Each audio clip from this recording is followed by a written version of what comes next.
കാരണം മധ്യാഹ്ന വാർത്ത ആരംഭിക്കുകയാണ്. വാർത്തകൾ തത്സമയം യൂട്യൂബിൽ കാണുവാൻ കേരള വിഷൻ ന്യൂസ് 24/7 സന്ദർശിക്കുക. ഫേസ്ബുക്കിലും ഇൻസ്റ്റാഗ്രാമിലും ട്വിറ്ററിലും ഞങ്ങളെ ഫോളോ ചെയ്യാം. ആദ്യം നോക്കാം പ്രധാന വാർത്തകൾ. ഡൽഹി മദ്യനയ കേസിൽ തെലങ്കാന മുഖ്യമന്ത്രിയുടെ മകൾ കവിതയെ ED ചോദ്യം ചെയ്യുന്നു. അറസ്റ്റുണ്ടായാൽ പ്രതിഷേധത്തിന് ആഹ്വാനം ചെയ്ത് ചന്ദ്രശേഖർ റാവു. ED ആസ്ഥാനത്ത് നിരോധനാജ്ഞ. പ്രതിഷേധവുമായി BRS പ്രവർത്തകർ. സഭാതർക്കം പരിഹരിക്കുവാൻ ചർച്ച നടത്തുമെന്ന് CPM സംസ്ഥാന സെക്രട്ടറി MV ഗോവിന്ദൻ.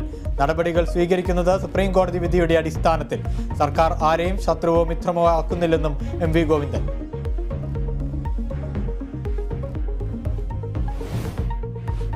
ബ്രഹ്മപുരം മാലിന്യ പ്ലാന്റിൽ പുക ശമിപ്പിക്കുവാനുള്ള ശ്രമം 10ാം ദിവസവും തുടരുന്നു. നഗരത്തിൽ മാലിന്യ നീക്കം പുനരാരംഭിച്ചു.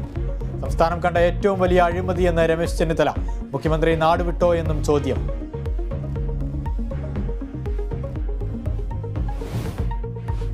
മന്ത്രി പങ്കെടുക്കുന്ന പരിപാടിയിലെത്തിയില്ലെങ്കിൽ പിഴ ഈടാക്കുമെന്ന പഞ്ചായത്ത് അംഗത്തിന്റെ ഭീഷണി.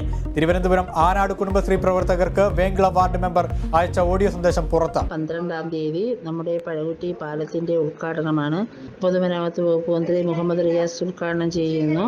4:30 മണിക്ക് പഴകുട്ടിയിൽ എത്തിച്ചേരുക. വരാത്തവരിൽ നിന്നും ഫൈൻ ഈടാക്കുന്നതാണ് 100 രൂപ.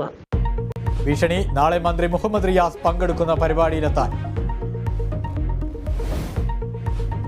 H3N2 വൈറസ് ബാധയിൽ ജാഗ്രതയോടെ രാജ്യം. സ്ഥിതിഗതികൾ നിരീക്ഷിച്ചു വരികയാണെന്ന് കേന്ദ്രം.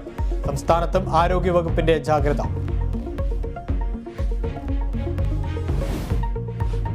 വനിതാ പ്രീമിയർ ലീഗ് 2020 ഇന്ന് ഗുജറാത്ത് ഡൽഹി പോരാട്ടം. മത്സരം വൈകിട്ട് 7:30.